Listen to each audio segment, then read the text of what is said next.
Hello বন্ধুরা, কেমন আছে সবাই? বেকারস বাড়ির পেজে সবাইকে স্বাগত জানাই।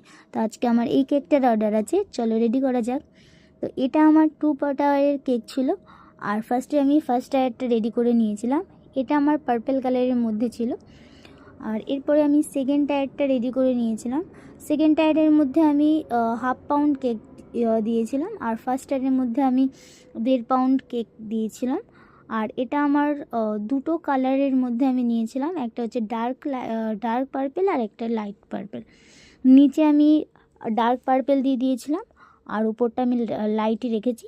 আর একটা ছোটো স্ক্র্যাপার নিয়ে নিচের পোর্শনটা একটুখানি প্লেন করে নিয়েছিলাম।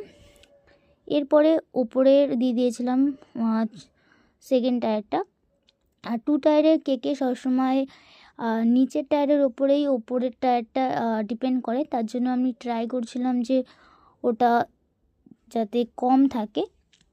আর ওপরের টায়ারের সাথে নিচের টায়ার অ্যাটাচ করার জন্য দুটো স্টিক নিয়ে নিয়েছিলাম, যাতে কেকটা নিয়ে যাওয়ার সময় কোথাও নড়ে না যায়, যাতে একটার সাথে আরেকটা ঠিক মতন করে অ্যাটাচ থাকে। এরপরে আমি দিয়ে দিয়েছিলাম ছোটো ছোটো হোয়াইট কালারের স্প্রিঙ্কেল, আর দিয়ে দিয়েছিলাম ছোটো ছোটো বাটারফ্লাই, যেহেতু এটা বাটারফ্লাই থিম কেক তার জন্য। আর এরপরে আমি দিয়ে দিয়েছিলাম একটা ফন্ডেন্টেরই 3 একটা এজ এর নাম্বার দিয়ে দিয়েছিলাম। শেষে আমি নামটা লিখে দিয়েছিলাম কাস্টমারের বার্থডে গালে। আর শেষের